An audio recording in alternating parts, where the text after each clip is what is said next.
The prairie wind always seemed to whisper of things long buried, yet never forgotten. Out on the edge of town, where the chapel's steeple pointed a lonely finger toward the heavens, folks said you could still hear the echoes of prayers that were never answered. For her, the chapel was not just a place of worship, but a refuge from the emptiness that stretched as wide as the plains themselves.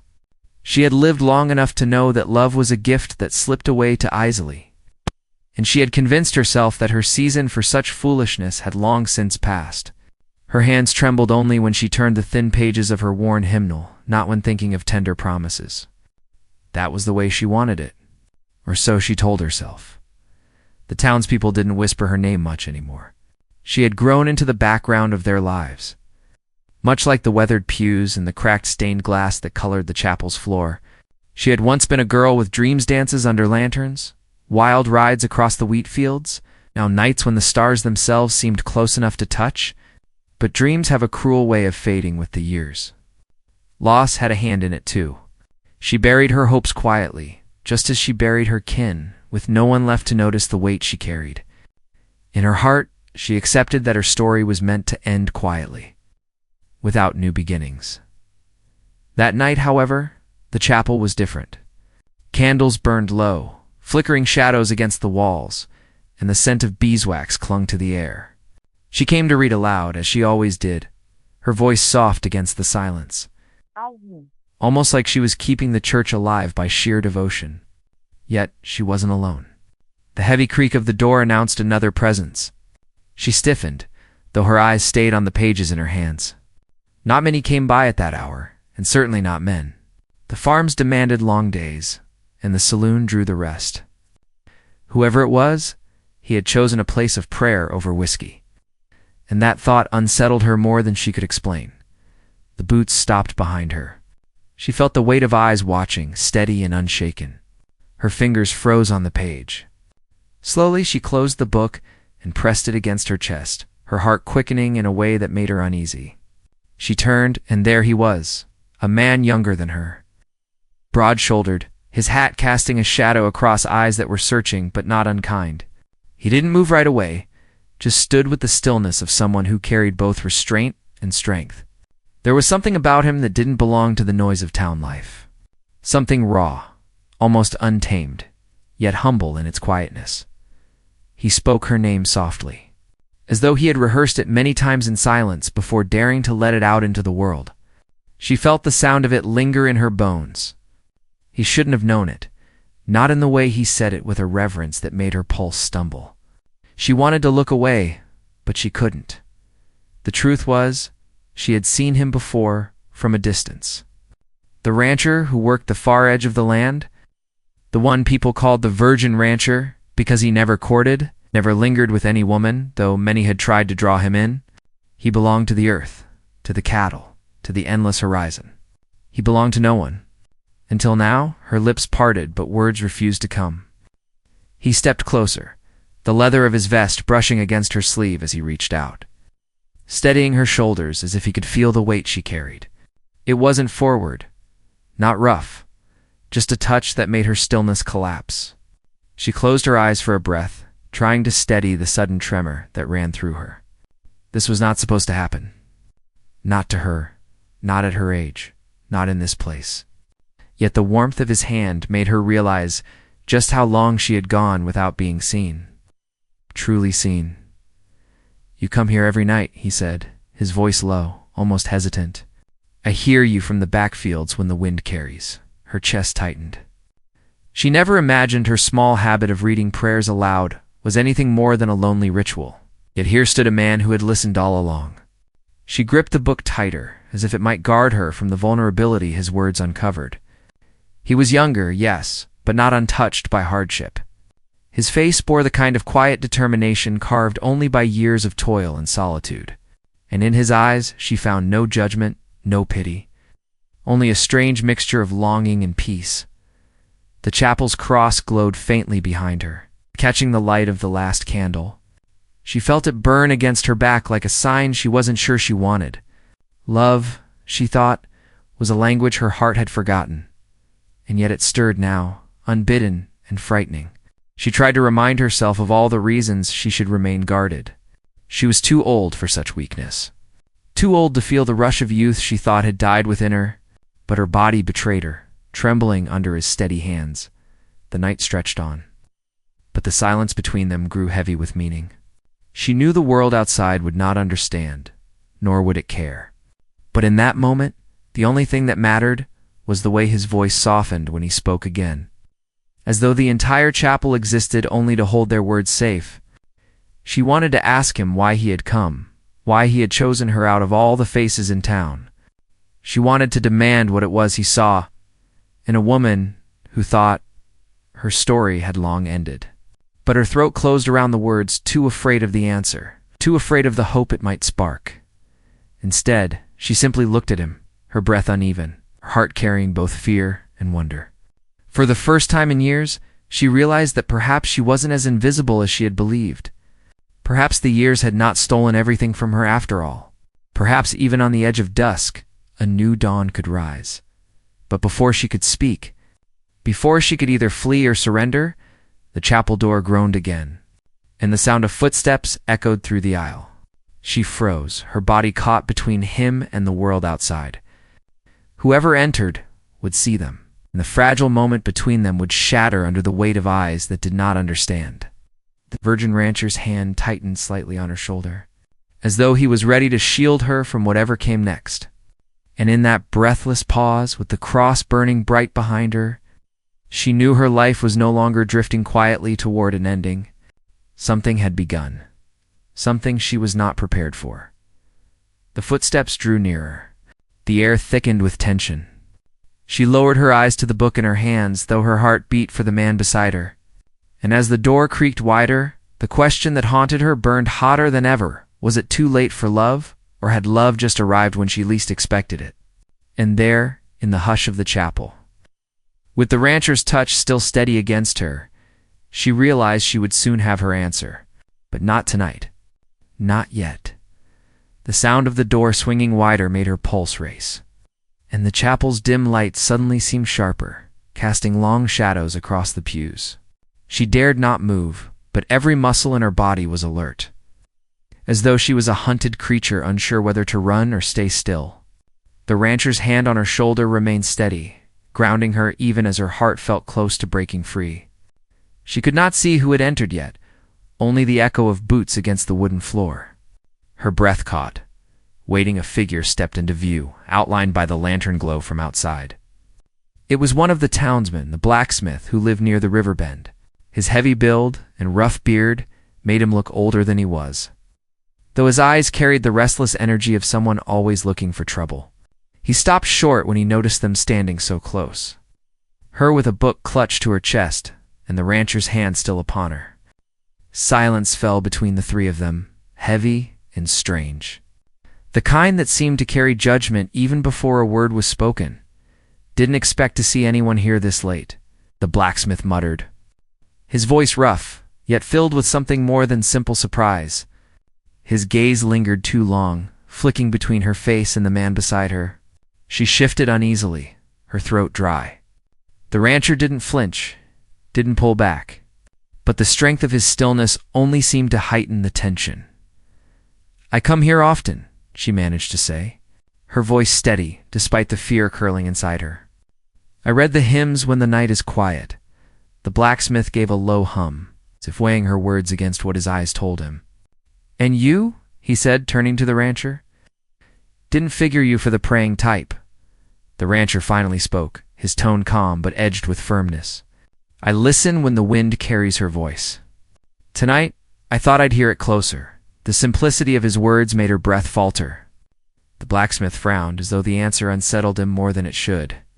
He shifted his weight, his boots grinding against the floorboards. "Careful," he muttered almost to himself. Then, without another word, he turned and left, his heavy steps echoing until the door shut behind him. The chapel grew quiet again, but the silence no longer felt safe. She clutched the hymnal harder, knowing well that in a town like theirs, whispers grew faster than wheat in the summer sun. If the blacksmith had seen them like this, others would soon know. And though nothing improper had passed between her and the rancher, She felt the weight of what might be assumed. Her face warmed, but not only from shame, there was something else there, something she was afraid to name. She turned to him then, her voice trembling with the effort to speak. "You shouldn't have come."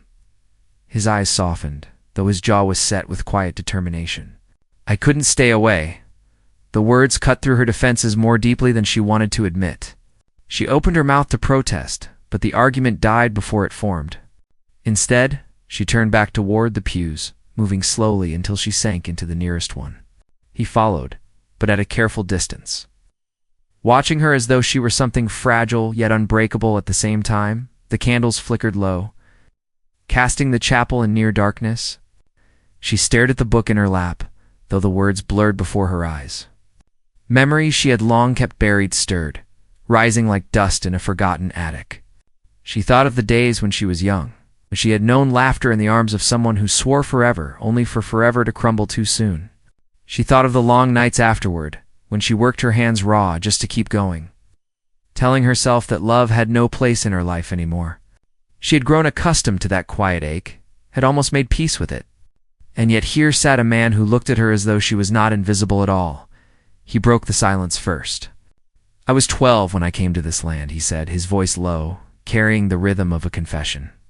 "My father died the same year, and I worked the ranch alone since then.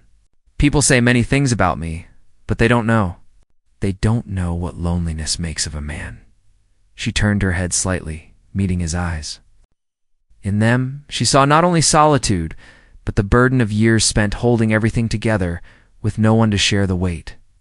His words struck something in her chest, something tender and raw. She knew that loneliness well lit was the same hollow that had haunted her own heart. "You've managed well enough," she said quietly, though her voice trembled. "Managed," he repeated, with a trace of bitterness. "That's all it's ever been. Work, eat, sleep, until your voice carried on the wind." It was the first time I felt something different. Her lips parted, but she could not speak.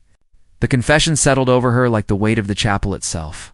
She had never imagined her small habit of reading aloud might reach someone's soul, let alone his. A warmth spread through her, though it frightened her just as much as it comforted. "I'm not young," she said finally, her voice breaking against the truth. "I'm not the kind of woman men look at with hope in their eyes." His brow furrowed as he leaned closer, his voice steady. "Then they're fools."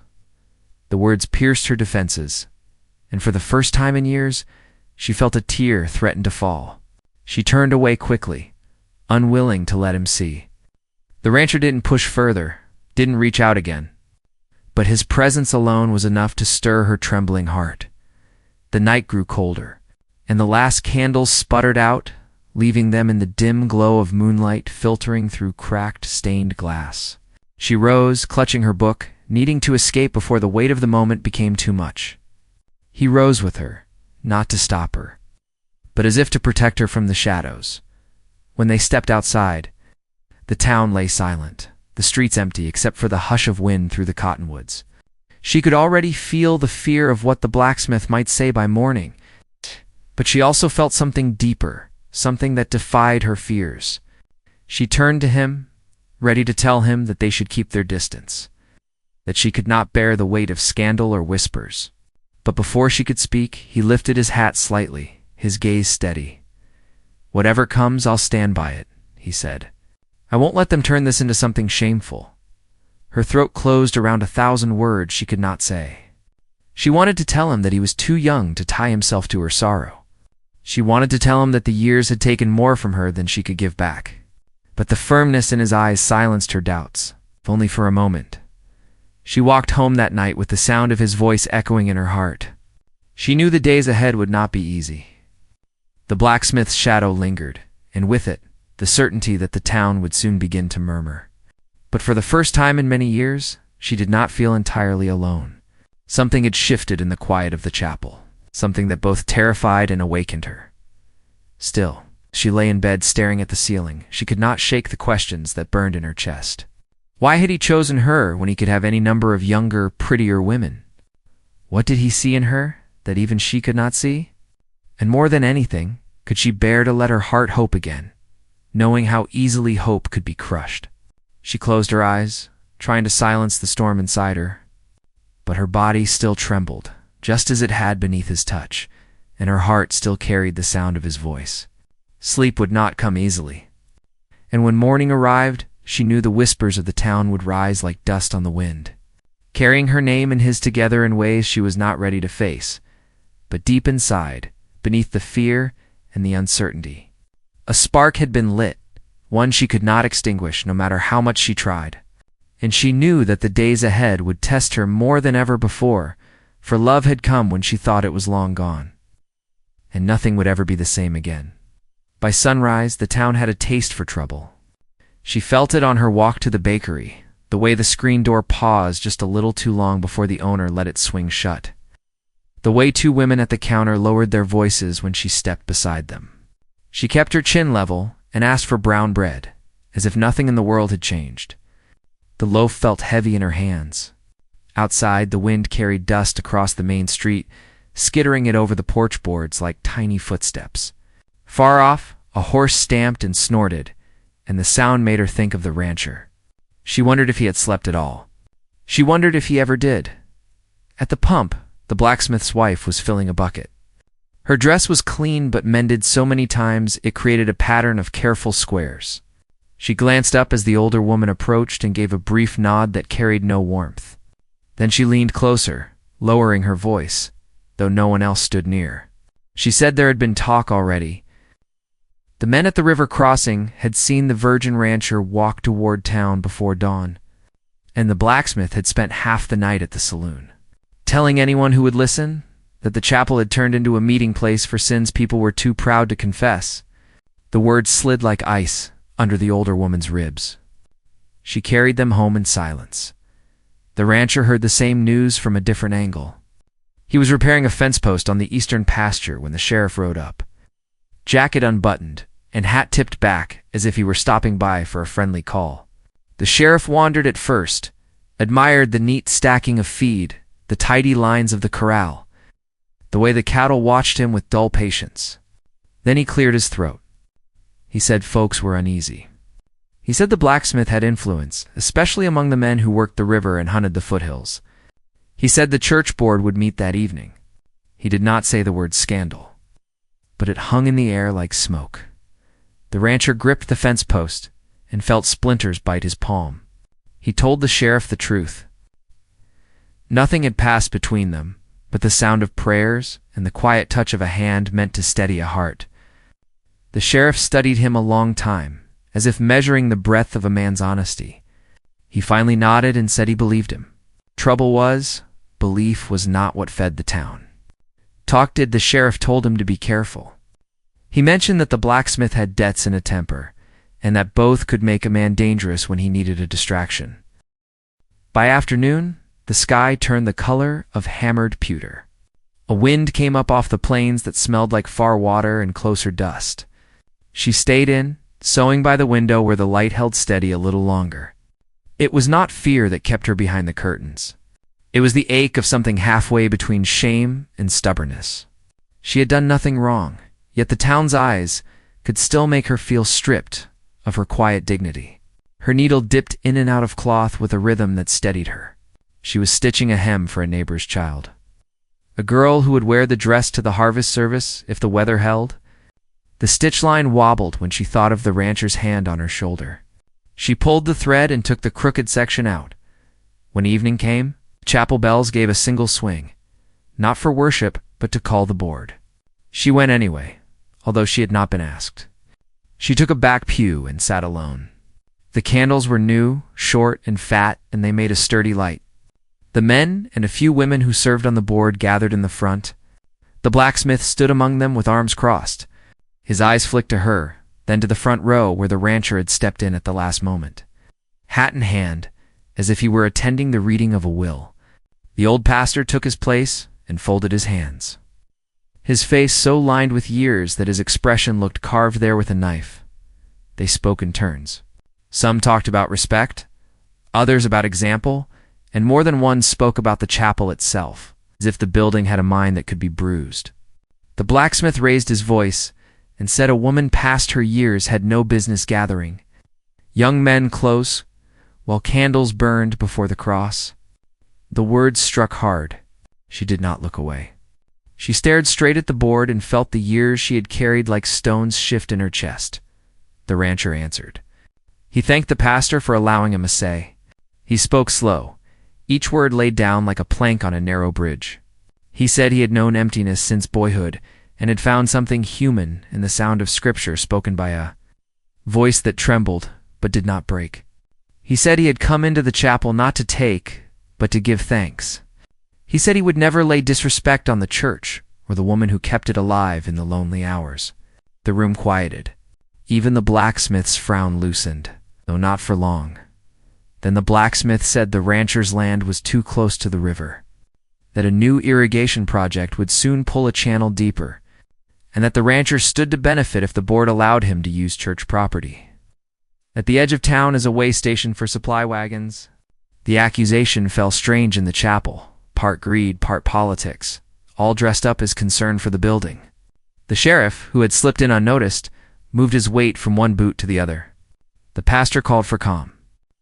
The board agreed to discuss church property at a later date. For tonight, they would address only the behavior rumor placed in their hands. The pastor turned to her at last. He asked if she wished to speak. She stood, hands flat against the back of the pew before her. She told them she came to the chapel because it had always been her place of refuge. She told them she read aloud because a voice alone in a church can make even poor words feel like a shield against the night. She said a man had come to listen and had not treated her with anything but respect. Her voice trembled a little, but she did not let it break. When she finished, the pastor bowed his head. He said the board would take time to pray and to ask for wisdom. He asked them all to leave quietly. Outside, the air carried the first taste of a coming storm. The rancher caught up with her on the path, but before he could speak, the blacksmith stepped out of the shadows and blocked the way. He told the rancher to stay off town paths at night. He told the woman to keep her readings to daylight. Then he leaned in and said the river project was moving forward, whether folks liked it or not. He warned that some men knew how to make trouble run downhill, and land at the bottom of a hill could drown without anyone lifting a hand. The sheriff's voice cut in then, low and hard. He told the blacksmith to move along. The blacksmith snorted and did as he was told. But the warning hung like a storm cloud overhead. That night the wind rose, pulling at shutters and scattering the last of the cottonwood leaves. She slept in fits and starts. Once she dreamed of water cutting a new path through earth, knocking fences sideways, and swallowing the track to the ranch. She woke with her heart hammering and sat by the window until the sky lightened. By mid-morning, the storm had not broken. The town went about its work with stiff shoulders. A subplot grew quietly beneath the main trouble. The pastor's daughter, a plain girl with clever hands, had been tending the chapel ledgers for years. She had noticed that the accounts did not add up, that the cost of repairs often outpaced the actual repairs. She had spoken to no one, not even her father, for fear of shaming him with the thought that someone close might be siphoning coins meant for candles and roof shingles. Now, with tension high, she began to watch who came and went with new eyes. She saw the blacksmith's wife slip a note under the pastor's door during the board meeting, saw the sheriff tuck it into his pocket when the pastor forgot it. She wondered what bargain moved in silence across the pews. The rancher wrestled with his own hidden conflict. The land near the river had been his salvation and his curse. Years ago, a banker from a larger town visited with maps and promises, saying that if a canal were cut deeper, the rancher could irrigate the lower pasture and raise the yield. The banker had vanished when drought came, and the plan grew worthless. Now the blacksmith's talk of a new project sounded too much like that old promise wearing a new hat. The rancher did not want to be used as a reason for men to line their pockets with church coin or county funds. Yet he could not deny that better water would keep his herd alive when the grass went thin. He stood between need and principle and felt both tug at him until his jaw ached. She tried to return to routine. She scrubbed her floorboards, baked a small pie, and repotted a geranium that had fought its way back from frost. She carried a jar of preserves to the widow on the ridge. Every act felt like an anchor thrown toward calmer ground. But anchors sometimes tangle on unseen snags. When she paused on the ridge, she saw smoke where there should not have been any. A thin gray thread rose from the cottonwoods along the river. She felt a sudden chill. Fire in that stand could run straight toward the rancher's eastern fence. She hurried down from the ridge as fast as her legs allowed, skirt lifted clear of the scrub. By the time she reached the river bend, the smoke had thickened. Heat pushed at her face. Men were already fighting the edge of the burn with shovels and wet sacks. The rancher worked among them, shirt dark with sweat, eyes fierce.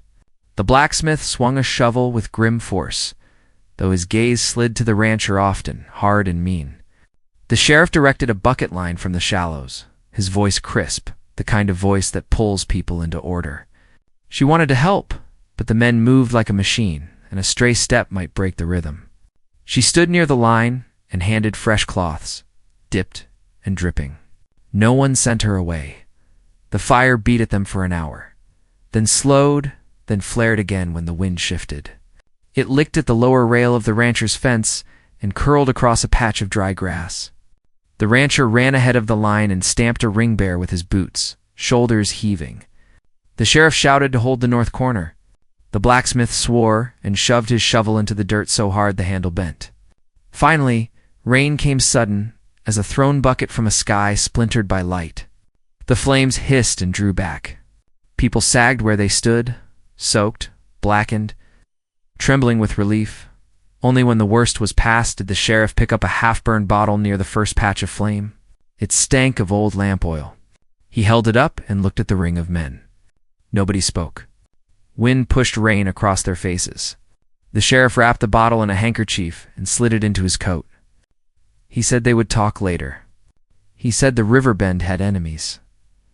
That night, the pastor's daughter visited the older woman with a basket of fresh candles.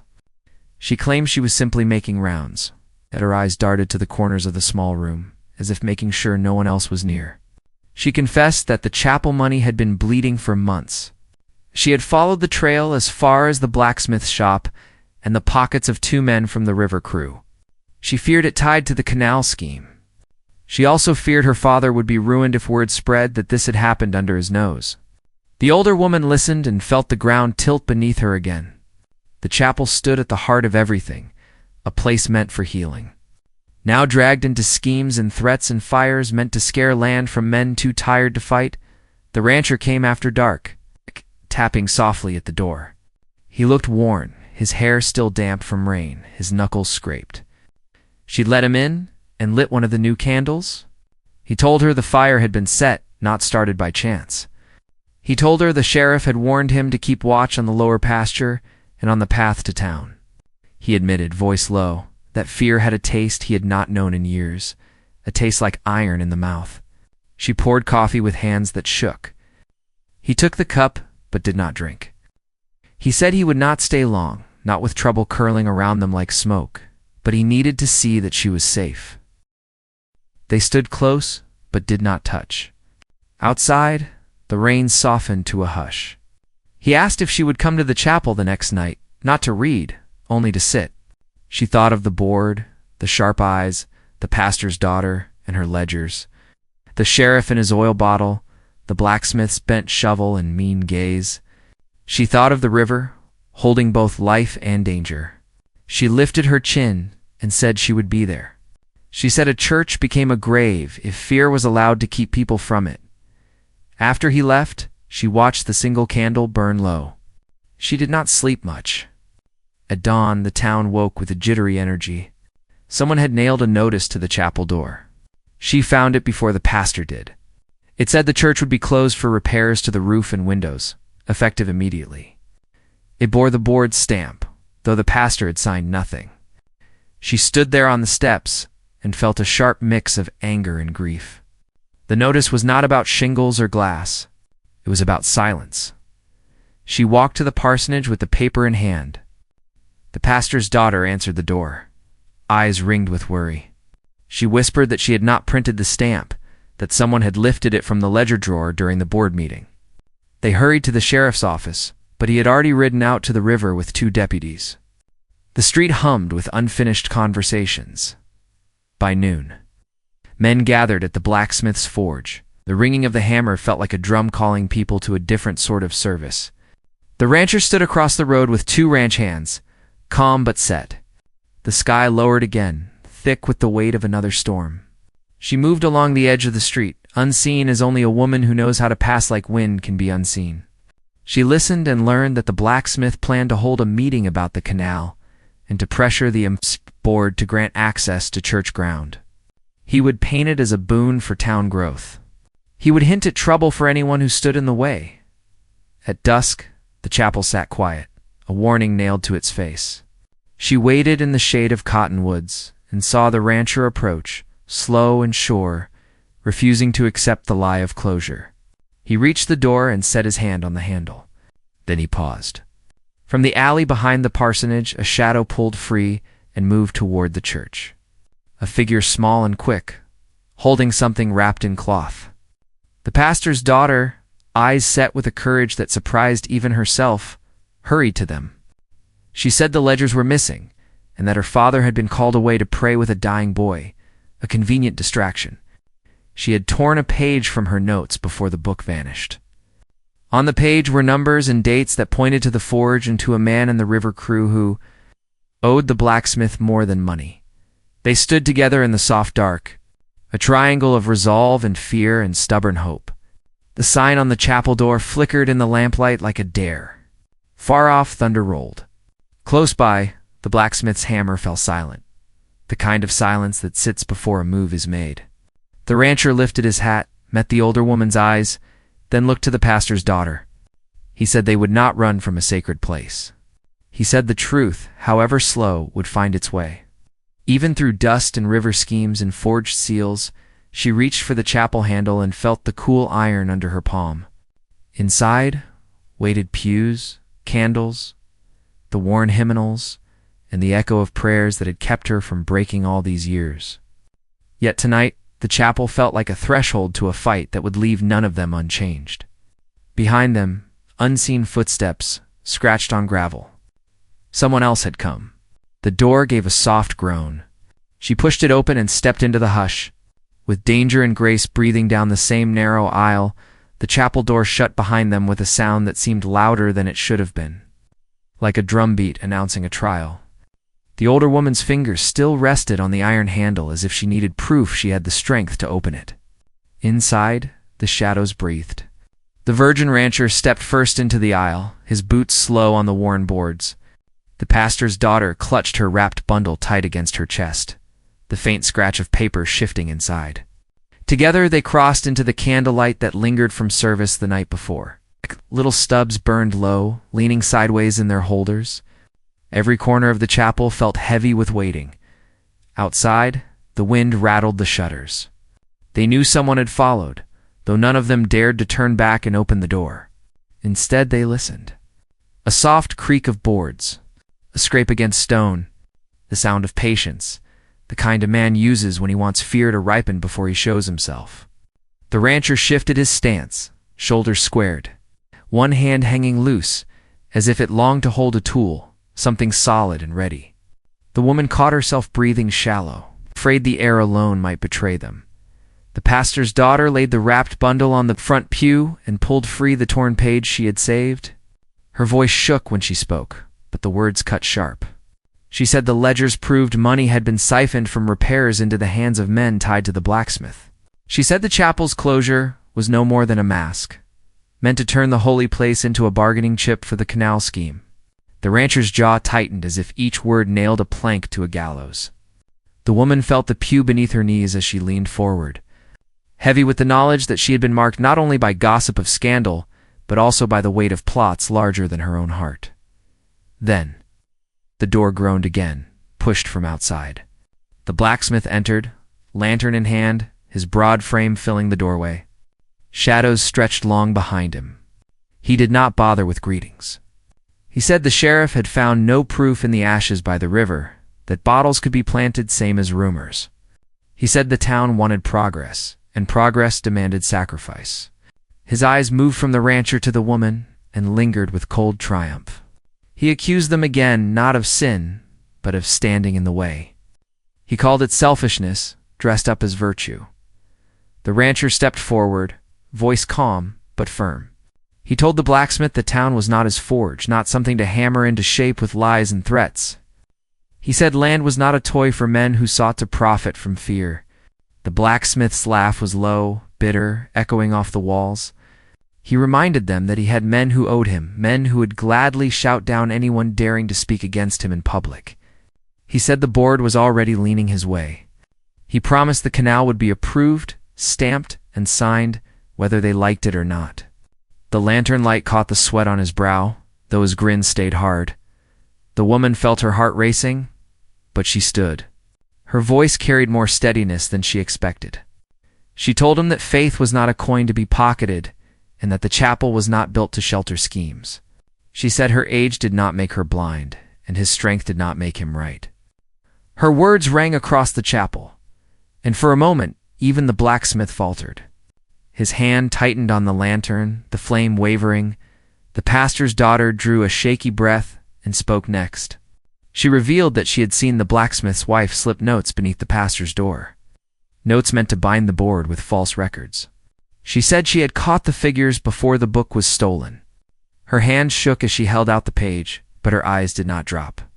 The rancher stepped closer to her, ready if the blacksmith lunged. The tension in the room coiled tight as rope. Then the door creaked again, and another figure stepped in. The sheriff, reins still clinging to his coat, stood in the doorway with his hand near his belt. He looked at the blacksmith, then at the others. His voice carried authority, but also fatigue. He said he had followed the trail himself and knew the fire was no accident. He had the bottle, the stains of oil, the tracks that led back toward the forge. He told the blacksmith his word had grown thin as tin, and the town deserved the truth before the board met again. The blacksmith's face twisted, rage pushing past his careful mask. He accused the sheriff of siding with outsiders, of turning against a man born and bred in the town. His words grew louder, wild, and for the first time they carried more desperation than confidence. He warned them all that if they tried to shame him, the river would answer, not with water, but with ruin. He said he had friends ready to light more than brushwood. His threat hung in the air, thick as smoke. The sheriff's hand stayed near his belt, but he did not move. The rancher stepped between the blacksmith and the women, his presence alone a wall. The older woman thought of all the years she had lived quietly, bending to storms, never speaking more than the town would accept. Now, standing in the chapel she had kept alive with her prayers, she felt something unbend inside her. She spoke again, not loud, but clear. She said the chapel belonged to God and to the people, not to schemes. She said if the town needed a voice to rise above lies, she would stand as that voice, no matter the cost. Her words cracked through the tension like lightning. The blacksmith's jaw set hard, but behind his glare was the first flicker of uncertainty. Outside, thunder rolled closer. Rain lashed against the shutters, a storm building as if it had been waiting for this moment. The sheriff told them all to stay inside until morning, when the board could be forced to hear truth. But the blacksmith shook his head, muttering that morning would come too late, that his men were already moving. He turned and stormed out, lantern swinging, leaving a trail of smoke as the flames sputtered in the wind. The door slammed, and the sound reverberated like a warning bell. They stood in silence. The rancher pressed his palm against the back of the pew, steadying himself. The pastor's daughter held her torn page tight as though it were a shield. The older woman sank into the pew, hands clasped together, heart hammering with fear, but also resolve. The sheriff paced near the doorway, jaw tight, weighing his next step. They all knew the night was not over.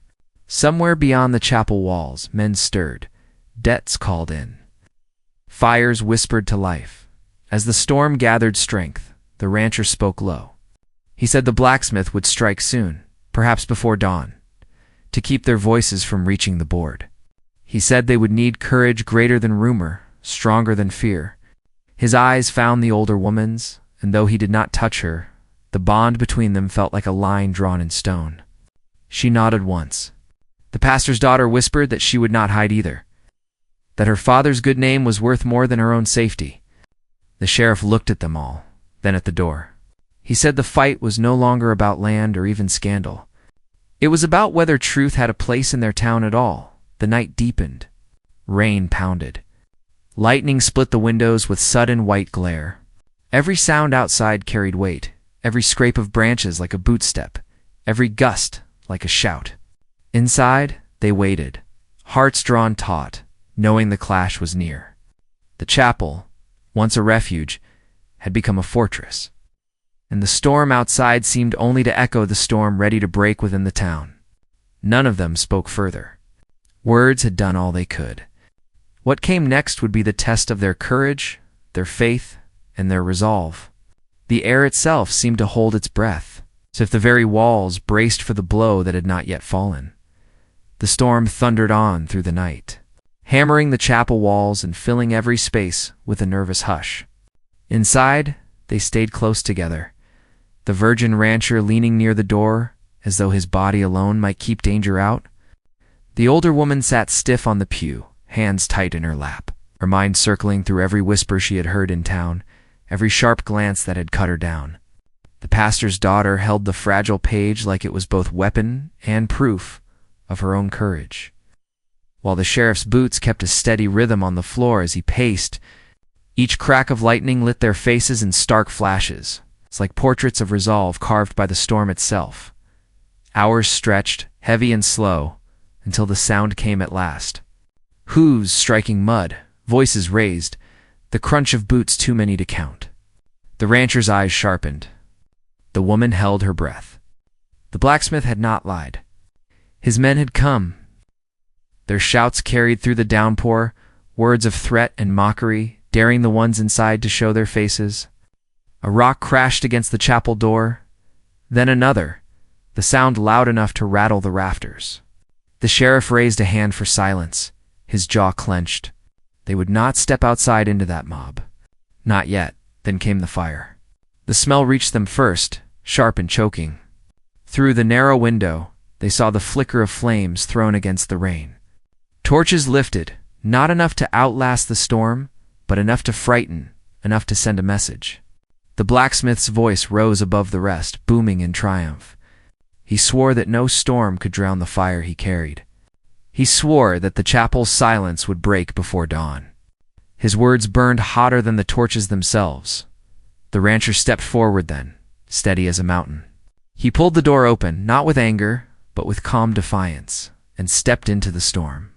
Rain soaked his shirt, plastered his hair, but his eyes stayed fixed on the crowd. He told them that the land was not theirs to ruin, that the chapel was not theirs to claim. He spoke of truth, of faith, of the way a town could live or die by its honesty. His voice did not falter even when jeers answered back. The older woman rose to her feet inside, her fear falling away like an old cloak. She walked to the door and stood beside him, her dress clinging with rain, her face lifted steady. She spoke too, her voice softer but carrying through the storm. She reminded them that gossip could not crush a soul, that lies could not build a future, and that love, no matter how late it came, could still bring strength. The torches wavered in uncertain hands. The sheriff stepped out next, badge gleaming, when the lightning struck again. He held up his evidence, the charred bottle, the tracks traced back to the forge. He named the blacksmith for what he had done. He called on the men to think of their children, their wives, their fields that depended on water running fair, not water poisoned by greed. The storm seemed to hush for that moment, as though the sky itself listened. The blacksmith shouted back, but cracks had begun to show. Some of his men lowered their torches. Some turned their faces away, no longer willing to burn what had once baptized their children. The pastor's daughter stepped to the doorway, trembling but unyielding. She held up the page she had saved and cried out that the truth was written plain. She named the false numbers, the bribes, the signatures forged. Her voice shook, but did not break. The sight of her, young and earnest, pierced through the mob more than fire or thunder could. Men shifted uneasily. The blacksmith's power slipped with every heartbeat. Then came the moment that turned the tide. An older farmer, bent from years of labor, stepped forward from the crowd. His voice carried above the storm. He said he had trusted the blacksmith, given him his savings for a promise of water, and had nothing to show for it. He said he was done with lies. Another man echoed him, then another, until the mob that had come to burn now stood divided. The blacksmith raged, shouted, cursed them all, but his words fell against ears no longer willing to listen. One by one, the torches fell into the mud. Smoke rising as the rain doused their flames, the blacksmith swung his lantern in fury. But the sheriff moved fast, pinning him with a strength born of duty. The crowd did not move to help their leader. Instead, they stood silent, watching as the man who had bent their town with threats was at last stripped of his hold. The storm raged on, but it felt different now, less like a warning and more like a cleansing. The virgin rancher stood tall beside the woman, his hands steady near hers though they did not touch. Their eyes met in the glow of fading firelight, and something unspoken passed between them. A promise that this night would not end in ruin, but in change. By morning, the storm had cleared. The air smelled of wet earth and renewal. The board gathered, this time under watchful eyes, and with no room for secret ledgers. The pastor's daughter laid out the truth. The sheriff confirmed it. Out! And the townsfolk who had seen the night's events spoke plainly.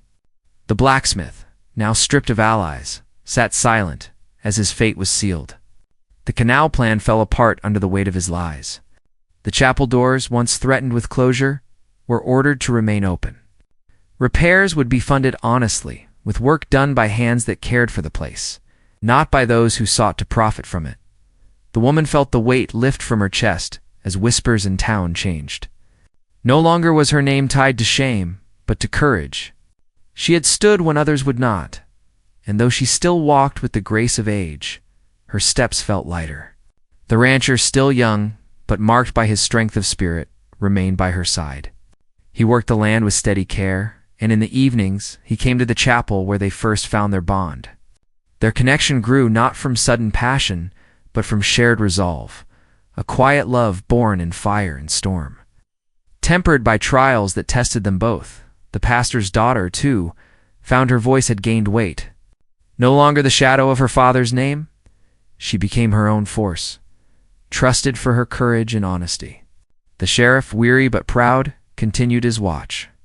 Knowing that the night had reminded the town of its need for truth above comfort, the townsfolk, shaken by how close they had come to losing themselves, spoke of the storm as if it had been sent to wash away not just fire, but deceit. Seasons passed. The chapel bells rang again with joy, with weddings, with harvest blessings. Fields prospered as water flowed fair, shared with justice instead of greed.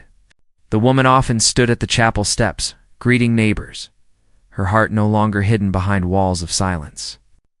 She had found that love was not only for the young, but for the brave, and bravery could come at any age. The rancher walked beside her, his presence steady. Their story whispered not as scandal, but as testament to the power of truth and faith in quiet moments. She would reflect on how easily life could have remained small and closed if she had bowed to fear. But she had chosen to stand, to speak, to believe that even a heart long set aside could be stirred again. She knew the virgin rancher had given her more than love. He had given her proof that renewal was not a gift of youth alone, but of courage, of choosing to step into the storm instead of hiding from it. That was the legacy she hoped others would remember. The town, once divided, carried scars, but also strength. They had seen what came from lies, and they had chosen another path. The blacksmith's name faded, spoken less each year, until it was little more than a warning to children of what greed could do. But the woman's name, and the ranchers, and the daughters, and the sheriffs lived on in stories told around firesides and in pews. Stories of how love, truth, and faith could face down the darkest nights.